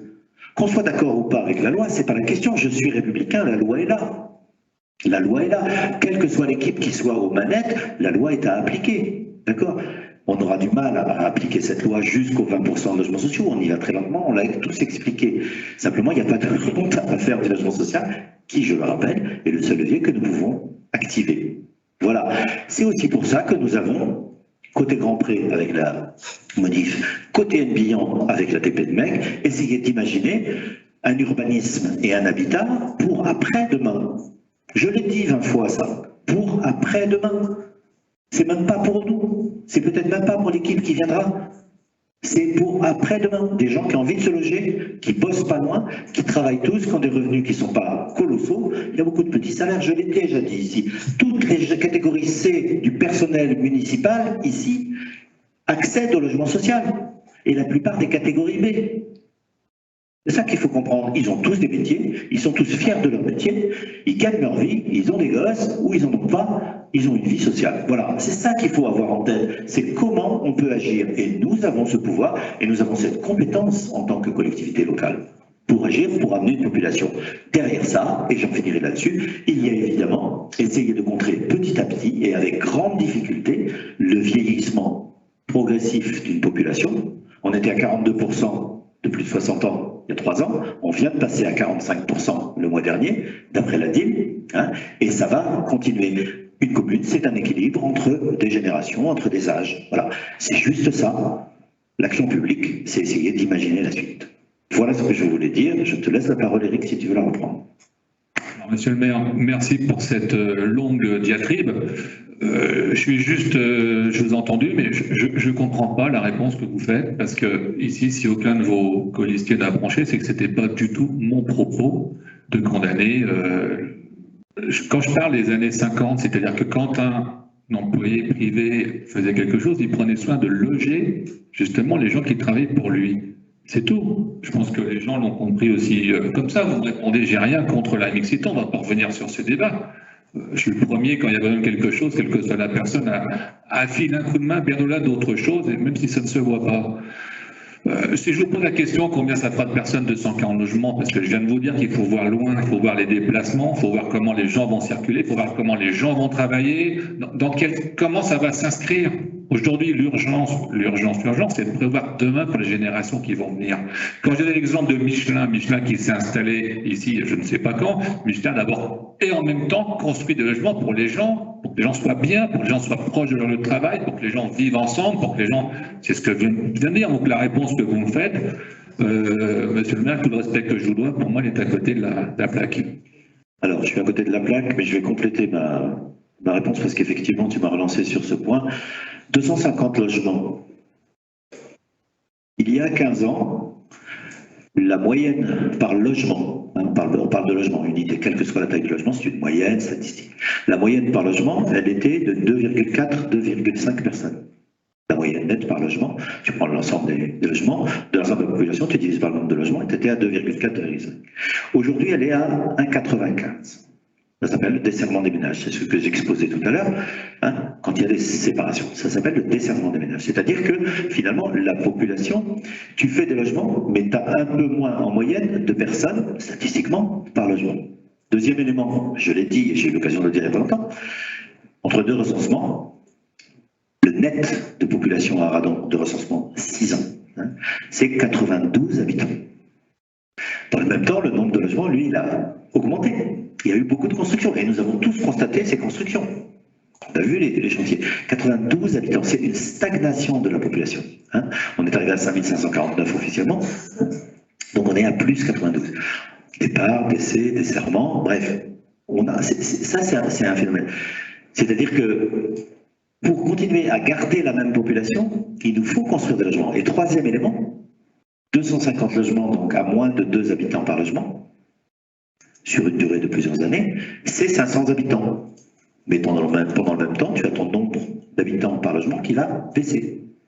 Donc c'est une équation extrêmement difficile pour nous, à laquelle, quand on rajoute la question du vieillissement, si on ne fait pas venir des jeunes qui ont plutôt des enfants et qui vont plutôt à l'école, on ne règle pas la question. Voilà. Donc, non, je ne voulais pas dire de méchanceté hein, sur ce que tu disais. Simplement, c'est que moi, je pense vraiment qu'il faut qu'on pense d'abord, hein, Elisabeth est là au CCAS, elle a ça tous les jours, il faut d'abord qu'on pense aux gens qui ont besoin de logement. D'accord ?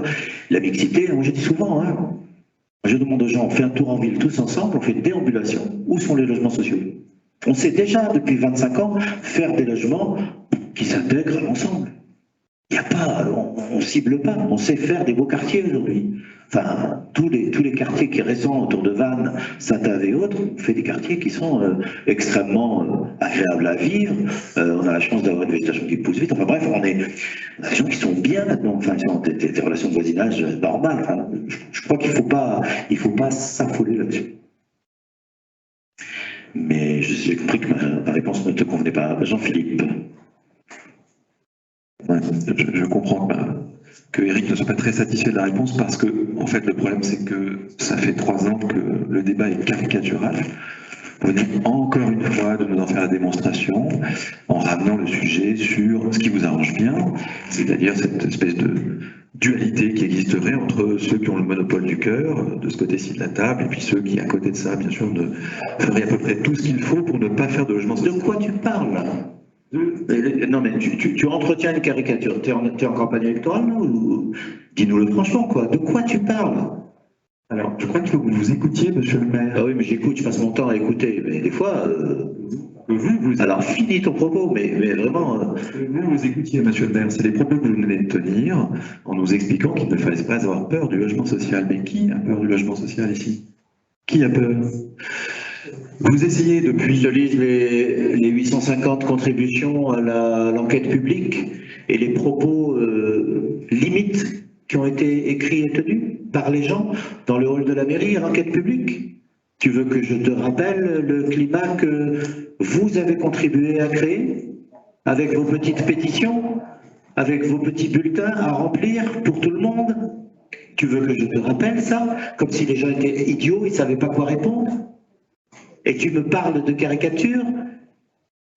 Est-ce que l'ambiance... Non, mais l'ambiance, tu as contribué à la créer, cette ambiance. Vous êtes dans la situation où vous coupez la parole Non, je ne coupe pas la parole, je vais te la laisser. De toute façon, je laisse toujours le débat, tu le sais bien. Donc... C'est pas tout à fait le cas, si je puis me permettre de m'exprimer. Tu vas terminer, mais c'est inadmissible d'entendre des choses pareilles. Monsieur le maire, là, vous êtes déjà dans la portée du jugement qui consiste à dire « je n'admets pas le propos » et donc, monsieur le maire, vous vous rendez compte de l'attitude que vous avez à l'instant présent? Je poursuis et d'ailleurs, comme j'ai lu attentivement les 850 contributions, manifestement, nous n'avons pas la même lecture, ou alors on n'a pas eu les mêmes. Mais sur ces 850 contributions, vous aviez, c'est pas une majorité, une quasi-unanimité de propos disant « Nous souhaitons qu'il y ait des logements sociaux sur la commune, nous souhaitons que le pourcentage de logements sociaux de la commune aille en s'accroissant et que donc un effort soit fait. » Ça, c'est l'attente de l'ensemble des Arradonnais, à part peut-être une dizaine de propos un peu irrévérencieux, comme vous l'avez dit. Le reste, ce n'est pas le cas. Le seul discours qu'ils tiennent, qui est le même que celui que nous tenons, c'est que nous souhaitons, parce que vous tentez de nous expliquer ce qu'est le logement social et surtout ceux qui y rentrent. Nous vivons sur la commune, nous vivons tous les jours, nous savons qui sont ceux qui ont besoin de rentrer dans le logement social, c'est-à-dire à peu près la moitié de la population. Nous savons parfaitement que ces couples qui divorcent et qui divorcent aujourd'hui, et c'est encore une nouveauté, qui divorcent jusqu'à 50 ans, ce qui n'existait pas encore 10 ans en arrière, c'est-à-dire qu'on a des couples qui se défont jusque tardivement et qui nécessitent des logements qui du coup sont de plus petite taille, nécessitent impérativement qu'on fasse du logement social. Mais c'est tout le discours que je tiens depuis tout à l'heure et que vous essayez de caricaturer, c'est que ce travail a été initié au cours des deux mandats précédents. Qu'il se poursuit aujourd'hui, nous avons simplement une différence d'interprétation sur la manière de conduire cette mixité sociale, et je vous dis simplement que grâce au travail qui est fait et que vous nous présentez ce soir, il ne faut pas y voir... non, c'est pas une volonté. Grâce au travail que nous faisons ici et que nous allons voter ce soir, eh bien, la dynamique qui a été initiée va se poursuivre, mais ne nécessite aucunement, et vous nous le démontrez, puisque vous ne prenez pas en compte bilan de ce que vous nous présentez, vous avez raison, ne nécessite absolument pas qu'on urbanise dans cette densité-là, et c'est là qu'est le problème. Et si vous voulez que ceux qui viennent dans les logements sociaux puissent vivre, comme je le dis, manifestement nous disons la même chose, donc c'est formidable, ça nous arrive de temps en temps. Je mets au défi quiconque arrivant sur la commune de savoir où sont les logements sociaux, eh bien il faut que Arradon continue ainsi, c'est-à-dire qu'on soit incapable de stigmatiser, et tant mieux, les logements sociaux, parce qu'ils sont dans une vraie mixité, à la fois sociale et géographique, ce qui n'est pas ce que vous avez présenté. Voilà, cessons la caricature, nous sommes tous favorables à la croissance du logement social. Éric Monin compris, jamais personne autour de cette table n'a remis cela en cause. Je vous rappellerai que moi j'étais là pour voter du temps de M. Mourier le passage de 20 à 25% d'obligations dans les opérations de plus de 4 logements. Ça, je peux en acter. Et je vous rappellerai aussi qu'on vous a fait une proposition que vous avez rejetée sans même en discuter, d'un passage à 35%. Alors, n'essayez pas de nous faire la leçon sur le sujet, ça vous arrange, on le comprend. Mais vous savez, les blagues qui reviennent finissent par être un petit peu éculées et se retournent contre ceux qui les font. Soyons sereins, on a une différence sur la manière de mener cette mixité sociale, mais de grâce, cessez de revenir sur cette caricature. Alors, quelqu'un veut-il prendre la parole? Étienne, vas-y. Tout simplement, Jean-Philippe, quand tu parles des blagues, enfin, c'est ce que tu viens de dire, ta dernière phrase, je te renvoie à ta première phrase au moment du conseil par rapport aux démissions, quoi. Il y a Serge Esbos qui, après 4 mandats, je crois, et puis qui est maintenant jeune grand-père, a envie de souffler un petit peu, il quitte pas le conseil, etc. Il n'a pas pu t'empêcher, Jean-Philippe, de récupérer cette affaire-là pour évoquer que cette succession de démissions, là on est à la 5e, etc. Donc, un peu de modestie et puis voilà, c'est tout, parce que franchement, parler de nos blagues, regarde d'abord les tiennes. Moi, ne me font pas rire. Alors, est-ce que quelqu'un d'autre, Gérard? Oui, simplement une petite précision. C'est bien vous qui avez voté le changement du seuil de déclenchement pour les logements sociaux? Lors de la modification numéro 1 de mémoire, je crois que vous êtes passé, il faut plus de 4 logements pour avoir un logement social. Avant, c'était 4 logements, ça déclenchait déjà le logement social. C'est au cours du mandat de M. Mercier que ça a été voté, ça. Alors...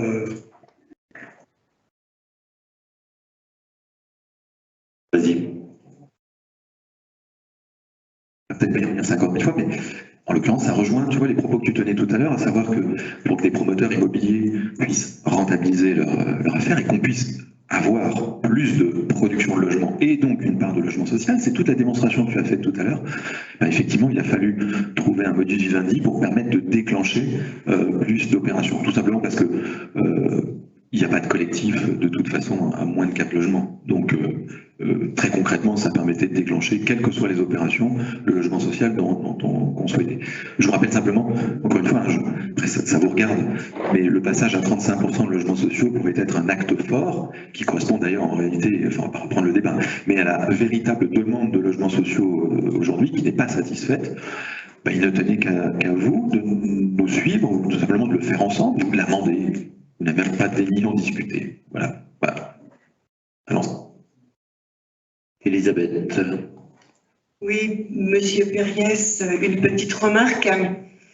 Je préfère garder le silence face à vos propos, mais là, mon seuil de tolérance est dépassé. Et donc, simplement, je pense que sur le projet de NBIO, nous sommes dans une démarche participative.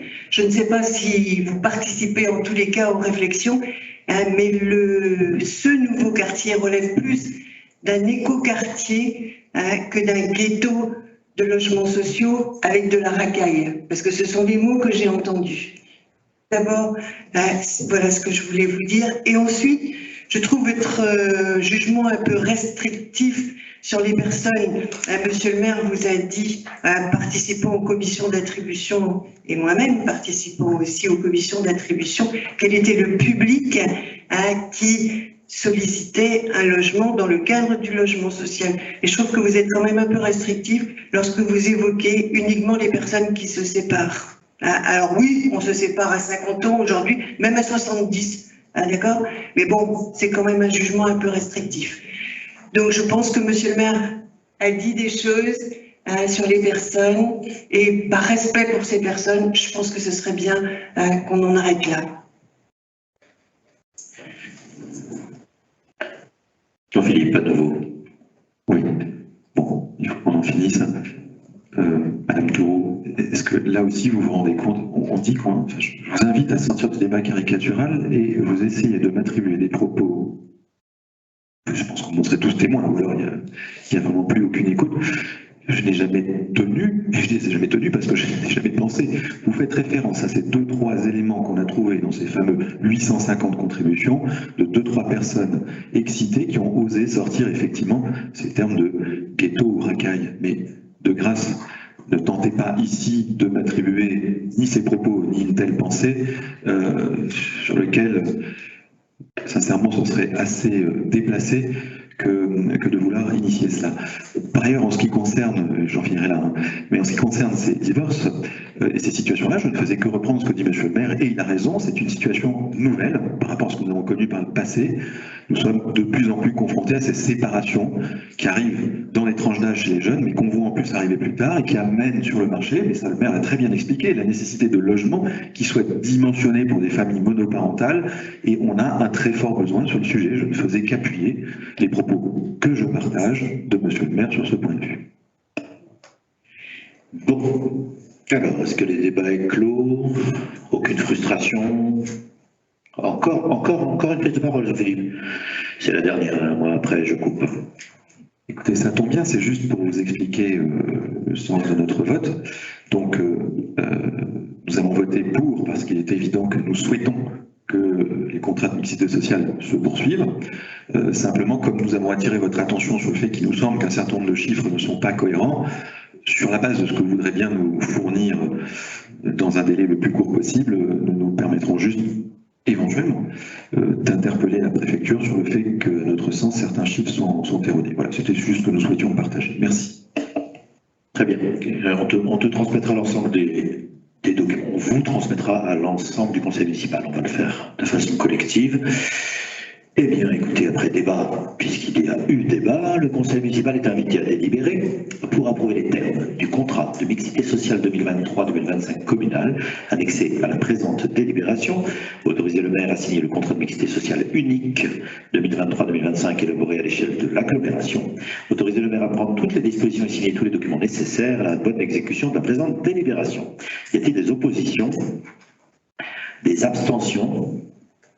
Bordereau adopté à l'unanimité des présents et représentés. Je vous remercie. Nous allons passer à la délibération 85 Bordereau numéro 8.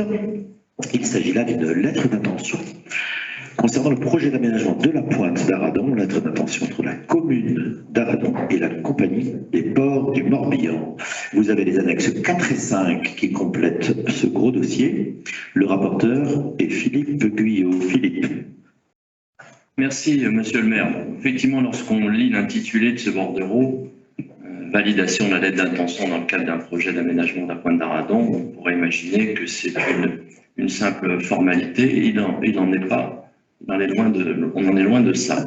Je voulais, avant de lire le bordereau, et puis d'échanger sur ce sujet qui est un sujet important, un sujet qui va se dérouler, et des opérations qui vont se dérouler sur un certain nombre d'années. Je voulais rappeler un petit peu l'historique et les motivations de notre démarche.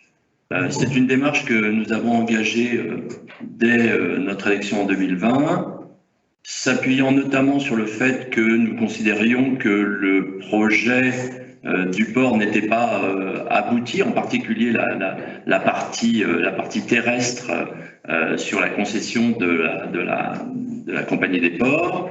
Et nous souhaitions pouvoir poursuivre un petit peu la démarche et faire en sorte qu'on puisse, entre guillemets, terminer cet aménagement qui est arrêté depuis un certain nombre d'années. Voilà.